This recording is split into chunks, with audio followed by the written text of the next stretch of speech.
अखण्डमण्डलाकारं व्याप्तं येन चराचरं तत्पदं दर्शितं येन तस्मै श्रीगुरुवे नमः।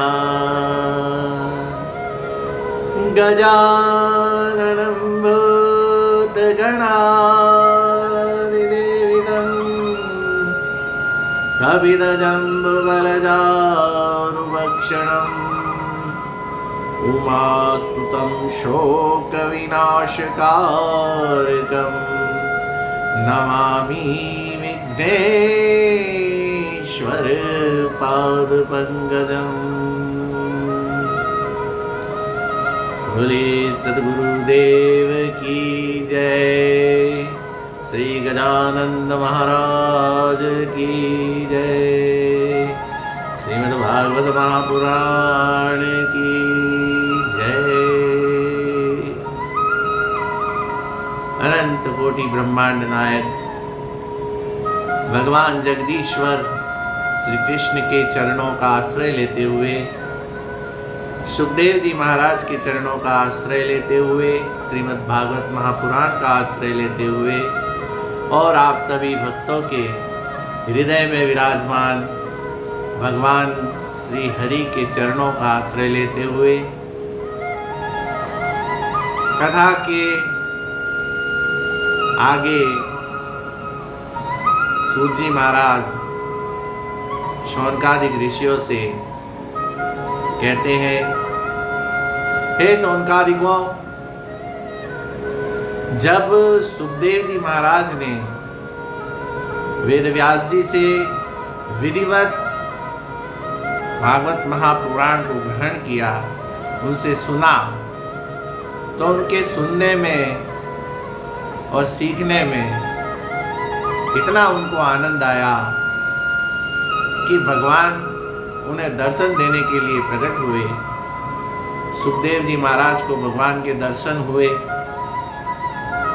भगवान श्री कृष्ण ने सुखदेव जी महाराज से कहा कि हे सुखदेव बेटा, देखो भागवत तो तुमने ले ली है, ग्रहण कर ली है, अब एक काम मेरा करना, और वो काम यह रहेगा कि अमुक अमुक समय में, अमुक अमुक दिवस को गंगा के किनारे प्रायोपवेश में एक राजा परीक्षित होगा, आएगा, और उसको तुम्हें जाकर के ये भागवत 7 दिवसों के अंदर अंदर सुनानी है। वो तुम्हें जाने न जाने, वो अपना आप जान जाएगा, तुम्हें उसको भागवत सुनानी है, ये मेरा काम एक तुम कर देना। सुखदेव जी महाराज ने कहा, अच्छा महाराज, भगवान की प्रभु की जैसी आज्ञा। और इस प्रकार सुखदेव जी महाराज ने इस भागवत महापुराण का पारायण किया। अब महाराज सूत जी शौनकादिक ऋषियों से कहते हैं, शौनकादिक ऋषि यज्ञ करके निवृत्त हुए हैं और उनका ये जो समय है ये भागवत सुनने में व्यतीत हो रहा है। सूत जी को उन्होंने अपना गुरु बनाया है और सूत जी से वो तरह तरह के प्रश्न करते हैं। सूत जी से उन्होंने कहा कि हमें भगवान कृष्ण की कथाएं सुननी है, तो सूत जी को भी वो बात सब याद है। तो सूत जी महाराज कहते हैं कि हे शौनकादिक ऋषियों, परीक्षितो य राजर्षि जन्म कर्म विलेपनम संस्था च पांडुपुत्राणाम वक्ष्ये कृष्णो कथोदयम। मैं तुम्हें परीक्षित के जन्म, कर्म और मोक्ष की कथाएं सुनाता हूं, जिनसे ही भगवान कृष्ण की कथाओं का उदय होता है। तो ये कथा प्रारंभ होती है महाराज। दुर्योधन महाभारत के अंत में भीम की गदाओं से घायल हुआ, मृत प्राय हुआ, रणांगन में पड़ा है और करा रहा है। वहां पर अश्वत्थामा आते हैं और अश्वत्थामा आकर के दुर्योधन से कहते हैं कि हे मित्र, देखो मैं आज तुम्हारे लिए 5 पांडवों का वध करके उनका सर काट करके तुम्हारे लिए लेके आऊंगा। दुर्योधन कहता अच्छा मित्र। अश्वत्थामा दुर्योधन को प्रसन्न करना चाहता है, कहीं न कहीं युद्ध में कमी रह गई है जिसको वो पूरी करना चाहता है।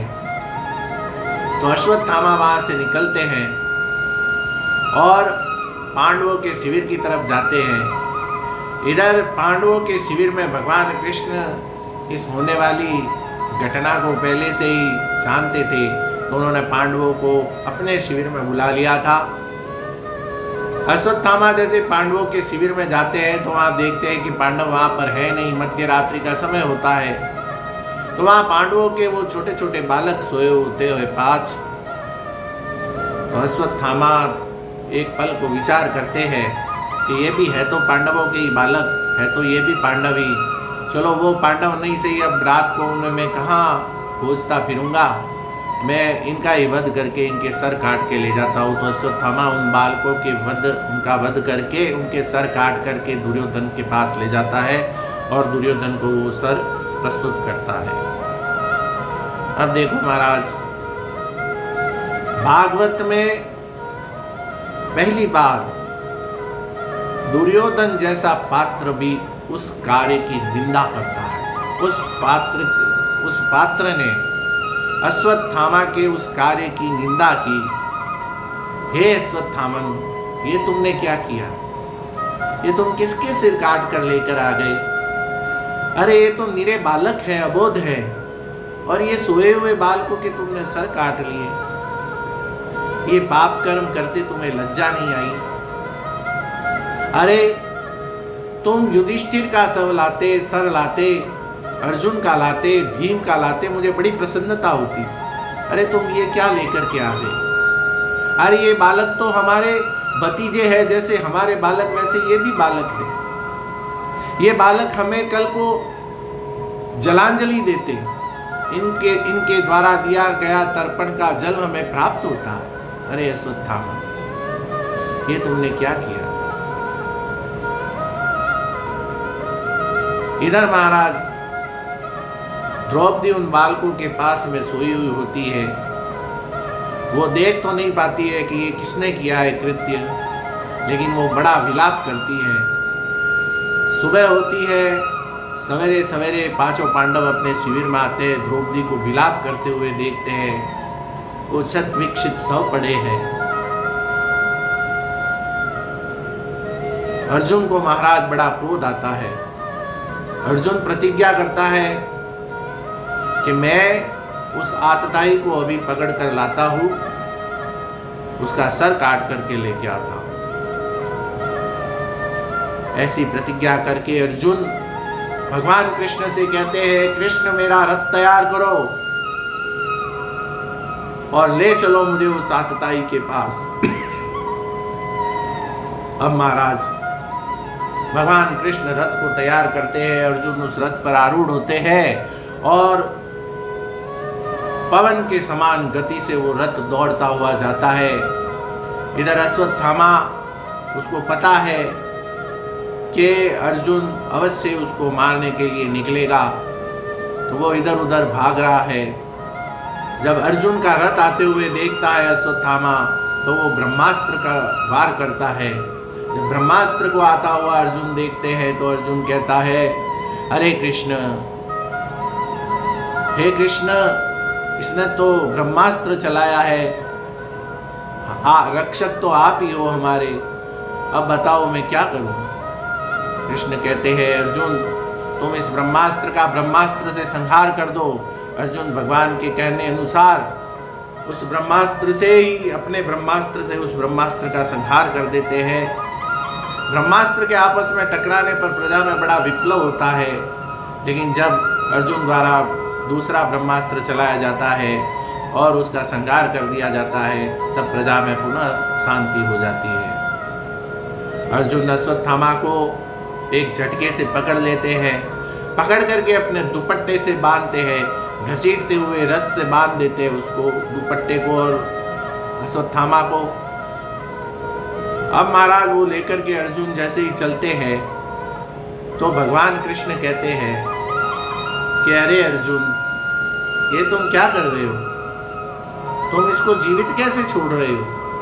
अरे जो ब्रह्मत्व को मार दे, जो उन्मत्त को मारे, जो शरणागत को मारने वाला है, जो बालक को मारने वाला है, जो स्त्री को मारने वाला है, जो रथ से विहीन को मार देता है और जो सोते हुए को मार देता है, ऐसे आतताई को छोड़ना नहीं चाहिए, उसका तुरंत वध कर देना चाहिए, वो वध योग्य है। अर्जुन जब ये सुनते हैं, लेकिन भगवान की वाणी में उन्हें कुछ अलग ही दिखाई देता है, तो वो भगवान का आशय समझ जाते हैं। इसलिए उसको अश्वत्थामा को पकड़ करके दुपट्टे से बंधा हुआ रथ से बांध करके घसीटते हुए अपने शिविर की ओर जाते हैं।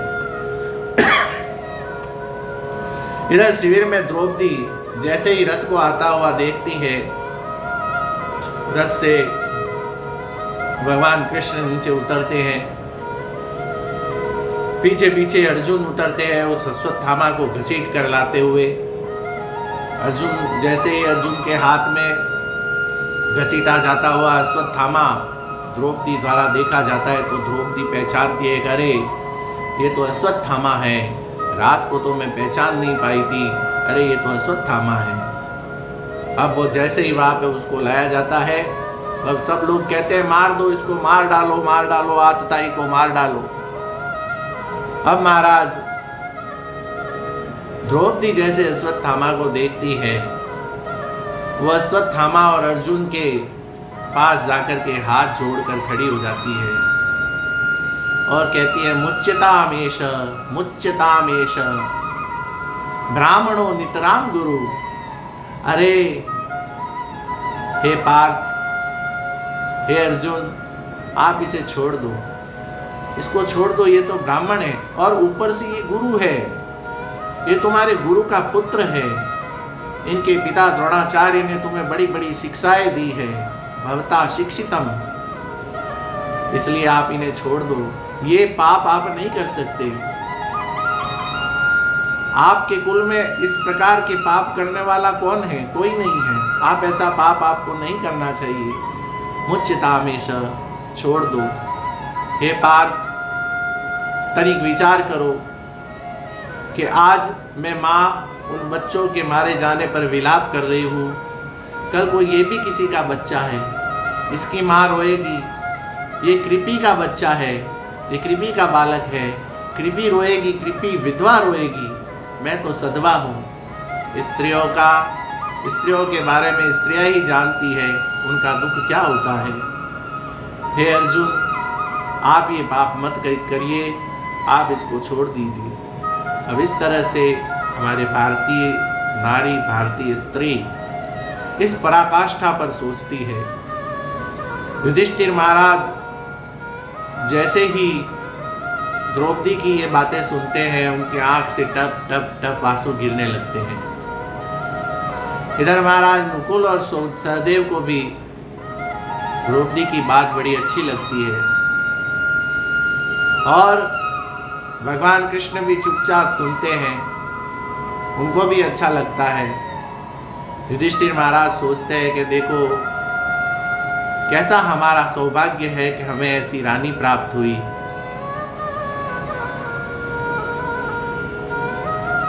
इधर महाराज भीमसेन, उनसे देखा नहीं जा रहा ये सब, उनको क्रोध आ रहा है, आवेग आ रहा है। वो कहते हैं, अरे अर्जुन, तुम देर किस बात की कर रहे हो? मैं तो अभी इसका गला घोट दूं, इस आतताई को मार ही डालना चाहिए, क्यों तुम इसको जिंदा छोड़े हुए हो?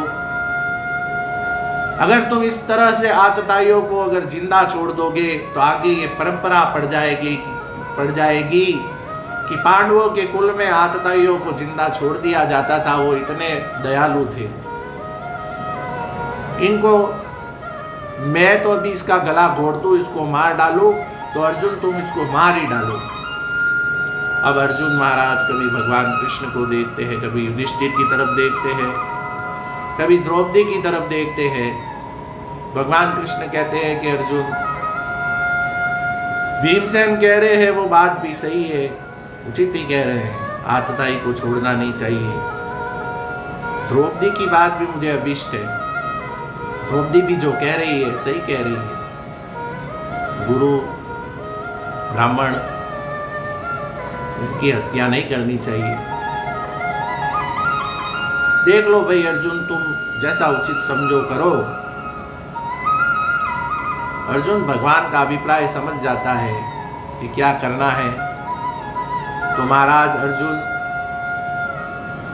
अपने तलवार से अश्वत्थामा के सर में जो मणि है उसको अपने तलवार की अणी से निकाल लेते हैं और अश्वत्थामा का सर मुंडित कर देते हैं और इस प्रकार उसको अपमानित करके छोड़ देते हैं।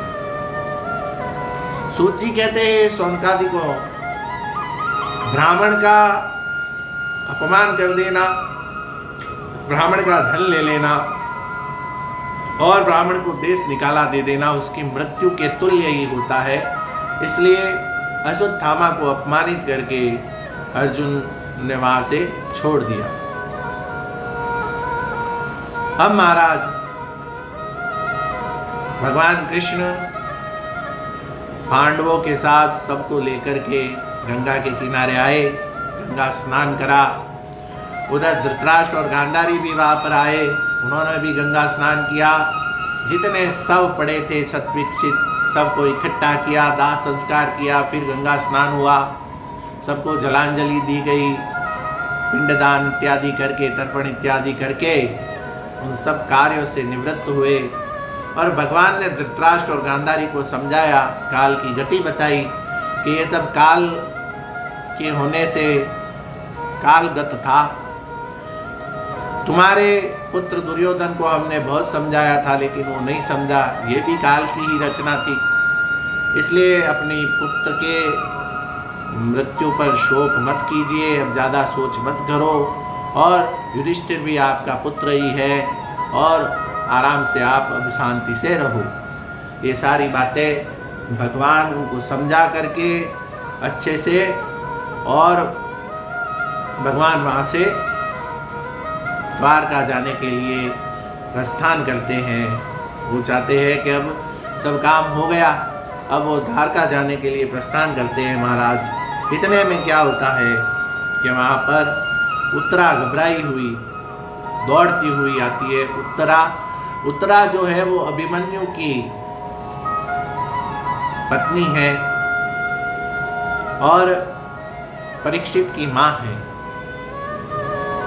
उत्तरा घबराई हुई आती है और कहती है, पाहि पाहि महायोगिं देव देव जगतपते, नान्यम तद भयम पश्ये यत्र मृत्यु परस्परम। हे महायोगी, हे वासुदेव, हे नंदनंदन, मैं आपकी शरण में आई हूँ। देखो कोई एक बाण है जो मेरे गर्भ के अंदर मेरे गर्भ को मार रहा है, मेरे गर्भ को नष्ट करने पर तुला है। तो मैं चाहे मर जाऊं, मैं चाहे रहूं न रहूं, कामम दहतु माम नाथ मामे गर्भो निपात्यताम। मैं चाहे मर जाऊं लेकिन मेरे गर्भ की रक्षा कीजिए। आप सर्व समर्थ है, आप शरणागत वत्सल है। हे प्रभु, आप मेरे इस गर्भ की रक्षा कीजिए। अब महाराज भगवान कृष्ण जैसे ही ये देखते हैं तो वो तुरंत छोटा सा रूप धारण करके उत्तरा के गर्भ में जाते हैं और उत्तरा के गर्भ में सुदर्शन चक्र से उस ब्रह्मास्त्र को साध लेते हैं। वैसे तो ब्रह्मास्त्र अमोघ होता है महाराज, लेकिन उस ब्रह्मास्त्र को बनाने वाले तो भगवान ही है, इसलिए वो साध लेते हैं उसको और परीक्षित की रक्षा करते हैं। उत्तरा को शोक मुक्त करके, उसके दुख को मिटा करके पुनः अपने रथ पर आरूढ़ होते हैं। उद्धव इत्यादि उनके साथ है। अब भगवान द्वारका गमन करने के लिए तैयार है, भगवान जाना चाहते हैं। इतने में महाराज वहाँ पर कुंती का आगमन होता है और कुंती भगवान के रथ को पकड़ करके खड़ी हो जाती है और भगवान से कहती है कि हे गोविंद, हे नंदनंदन, अभी आप कहाँ जा रहे हैं? आप अभी कई दिन यहीं पर रहो। तो महाराज कुंती बड़ी अद्भुत स्तुति करती है। भागवत में स्तुति भाग, उपदेश भाग, इतिहास भाग और भगवान की लीलाओं का भाग। इतिहास तो राजाओं का है, स्तुति भगवान की है और उपदेश है और भगवान की लीलाएं हैं।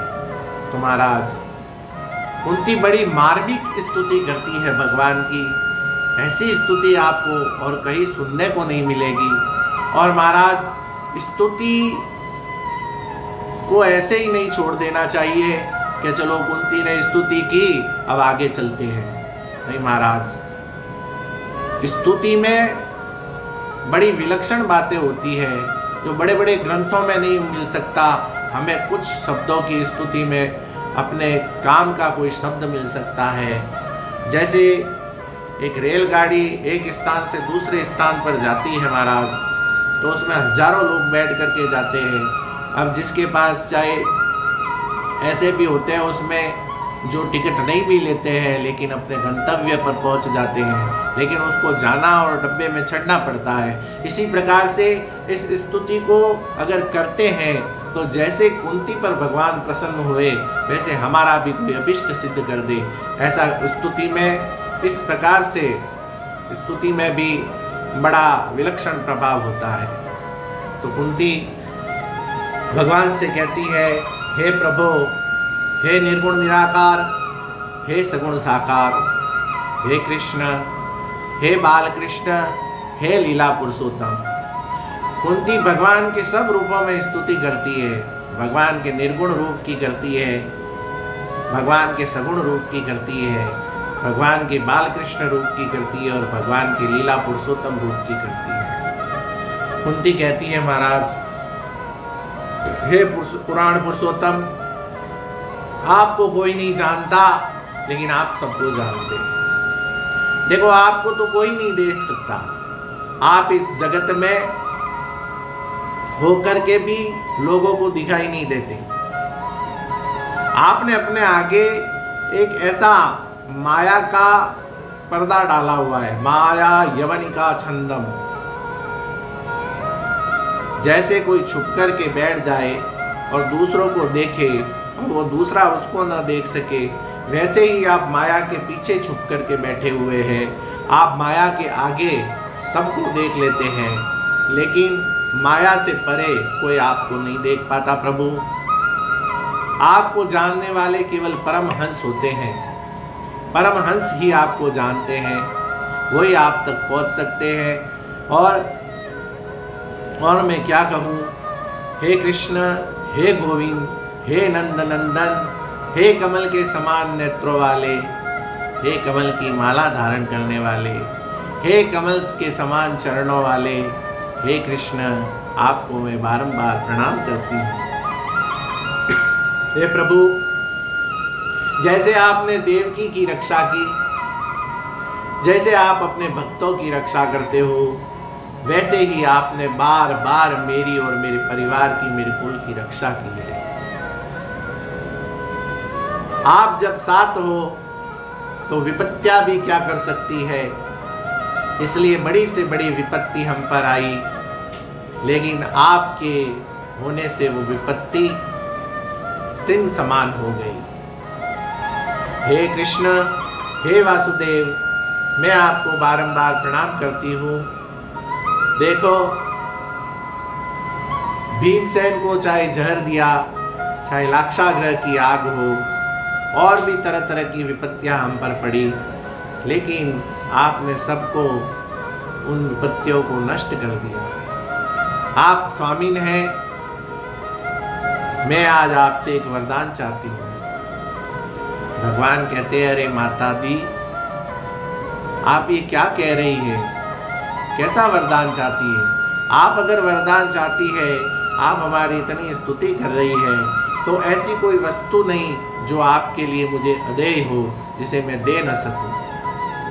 तो कुंती कहती है, प्रभु विपदा संतु न शाश्वत तत्र तत्र जगत गुरो भवतो दर्शनम यस्याद पुनर्भव दर्शनम। हे प्रभु, मैं तो चाहती हूँ कि मुझे हमेशा प्रतिकूलता ही मिले, मुझे हमेशा विपत्तियाँ ही मिले, ये वरदान आप हमें दे दो। तो भगवान कहते हैं, माता जी कहना बड़ा आसान होता है, लेकिन विपत्तियों को सहन करना बड़ी बात होती है। कुंती कहती है, सही कहते हैं आप कि कहना आसान होता है, विपत्तियाँ सहन करना आसान काम नहीं है, लेकिन फिर भी जब विपत्ति आती है तो उससे उतना नुकसान नहीं होता, उससे उतना कोई हानि नहीं होती जितना लाभ विपत्ति के आने से आपका स्मरण करके और आपके दर्शन होने से होता है। प्रभु, जब विपत्तियाँ आती है तो जो बार बार आपका स्मरण हो आता है, वरना आपका स्मरण नहीं होता। तो भगवान कहते हैं कि क्यों माता जी, प्रतिकूलता में ही आप हमको चाहोगे, अनुकूलता में नहीं चाहोगे? कुंती कहती है, हे कृष्ण, अनुकूलता में भी आपका भजन करते हैं, लेकिन अनुकूलता में क्या होता है, बहुत बड़ा ऐश्वर्य होता है, बहुत ऊंचा कुल होता है और बड़े तामझाम होते हैं, बड़ी बड़ी जगह आना जाना होता है। ऐसे में भगवान का भजन याद नहीं आ पाता, आँखों में सूजन आ जाती है, कानों में सूजन आ जाती है, भगवान का कीर्तन सुनाई नहीं देता, आँखों से भगवान के दर्शन नहीं होते, मंदिर नहीं जाया जाता, संतों की बातें सुनते हैं लेकिन वो कानों से दूर परे टकरा करके निकल जाती है। इस प्रकार घमंडी हो जाता है आदमी और अनुकूलता में वो आपका वो भजन नहीं कर पाता, लेकिन प्रतिकूलता में वो हमेशा हे कृष्ण हे हरि, हे कृष्ण हे हरि यही करता है। भगवान कहते तो ठीक है माता जी, लेकिन ये जो विपत्तियां हैं ये आप क्यों चाहती है ऐसा कि ताकि आप यहीं पर रहो? अब देखो महाराज, कुंती जो है वो बहुत बड़े राज्य के महाराज की माता है। आज इतना बड़ा युद्ध हुआ महाभारत का, कुंती का पुत्र युधिष्ठिर राजगद्दी पर बैठा, लेकिन कुंती को कुछ भी नहीं चाहिए। ये क्या कुंती मांग रही है? कुंती को कुछ भी नहीं चाहिए ये चीजें। तो भगवान कहते हैं, हे माता, आप ये ऐसी बड़ी बड़ी बातें कर रही है, मैं कहाँ ये बातें समझने वाला हूँ, मैं तो छोटा बालक हूँ।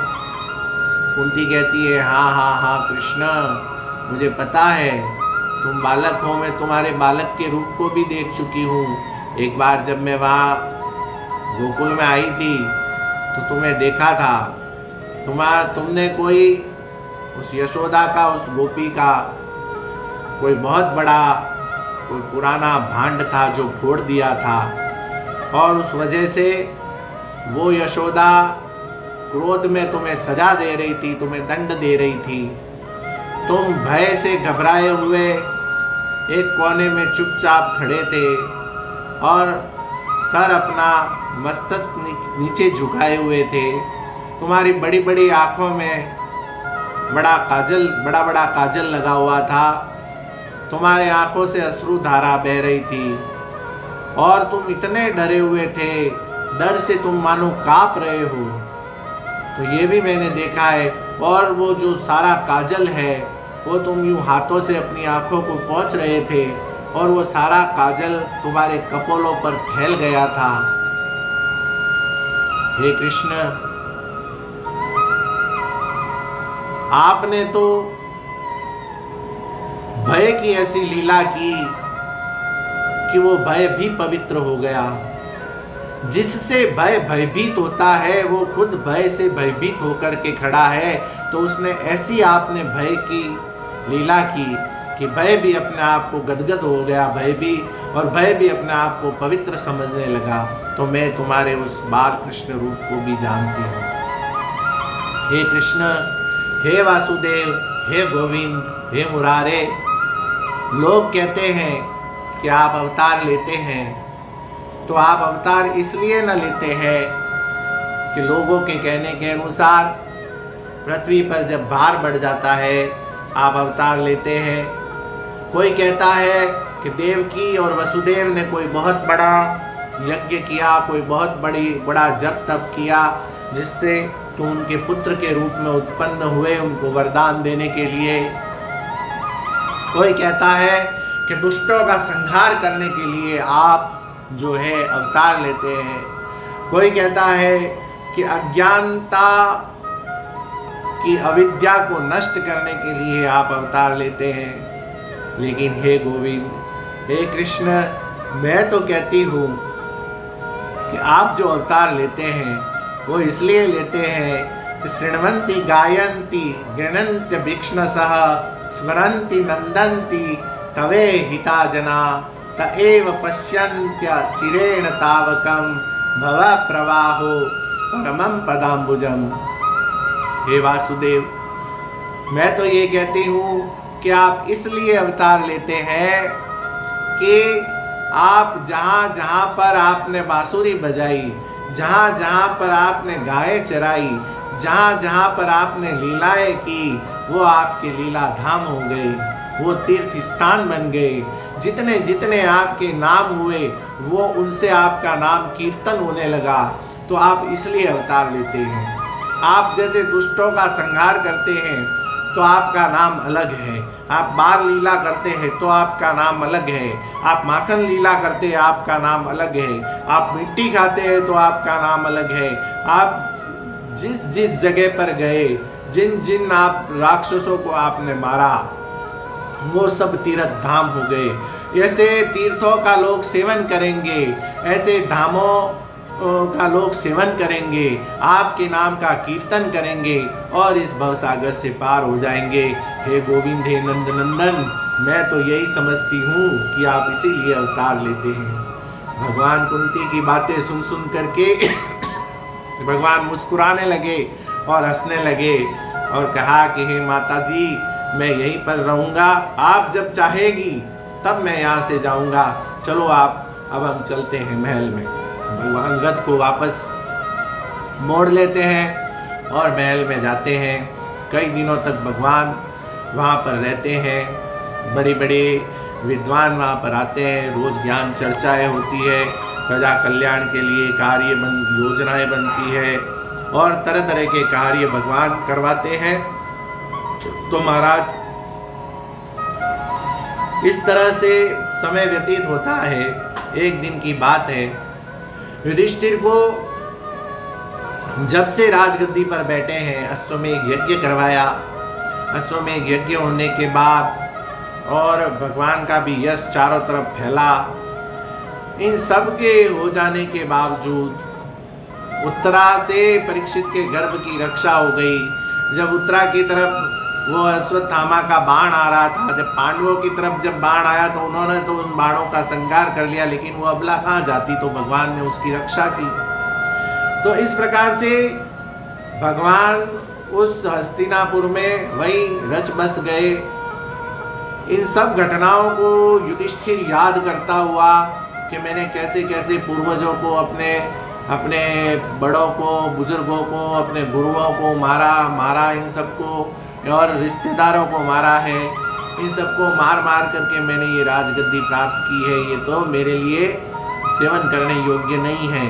तो युधिष्ठिर को इस प्रकार से सोच विचार करके निद्रा नहीं आती है। एक दिन युधिष्ठिर की नींद और उड़ जाती है। जब नींद उड़ जाती है तो वो विचार करते हैं कि चलो मध्य रात्रि का समय है। वो कहते हैं चलो कृष्ण के पास चलते हैं, उन्हीं के पास बैठकर कुछ चर्चा करेंगे। तो महाराज कृष्ण कहाँ मिलेंगे? तो कृष्ण तो अर्जुन के पास होंगे, अर्जुन के महल में। तो युधिष्ठिर महाराज अर्जुन के महल में जाते हैं। वहाँ पर जब वो दरबार इत्यादि देखते हैं कि महाराज युधिष्ठिर आए हैं, तो उनको आश्चर्य होता है कि ये अर्धरात्रि को, मध्य रात्रि को महाराज इधर कैसे आए।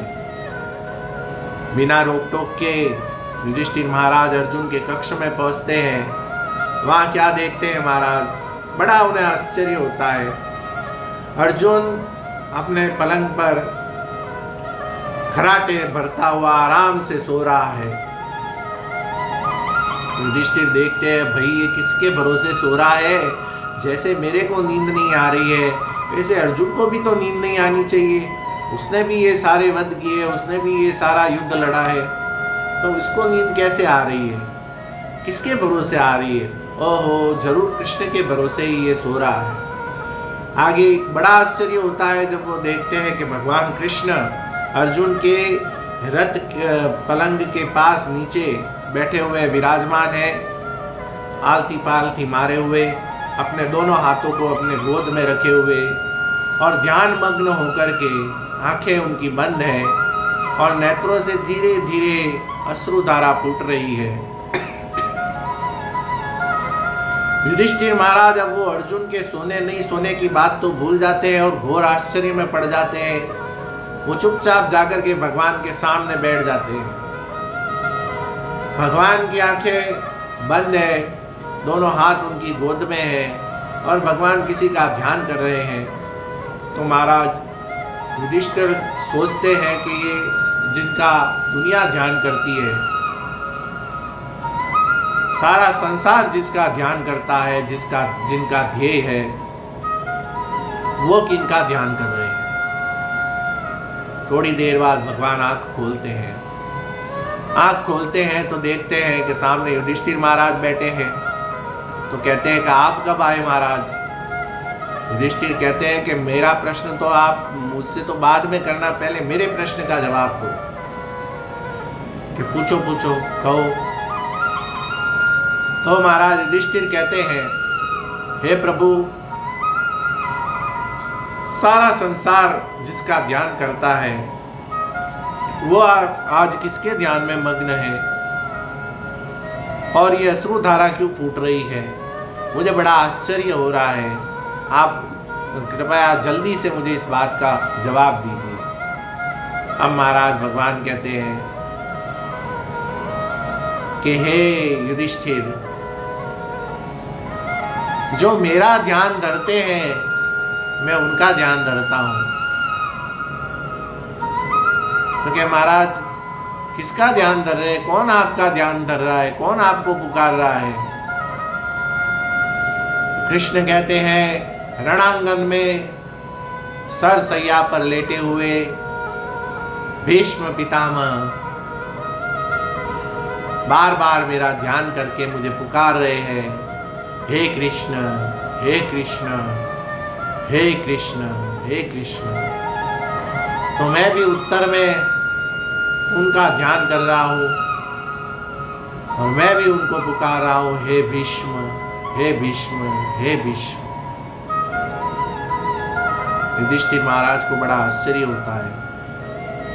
भगवान कहते हैं कि युधिष्ठिर जी, आप बताओ, आप किस लिए अर्धरात्रि को आपका यहाँ आगमन हुआ है? युधिष्ठिर महाराज कहते हैं, हे कृष्ण, मुझे ये राज्य नहीं चाहिए जो अपनों को मार करके प्राप्त हुआ है। ऐसी राजगद्दी पर मुझे नहीं बैठना और मुझे इसमें कांटे लगते हैं, मुझे रात को नींद नहीं आती। तो मैं ये राजपाट मुझे नहीं चाहिए। मैं तो जंगल में जाना चाहता हूँ, वन में जाना चाहता हूँ और इस बात का प्रायश्चित करूँगा।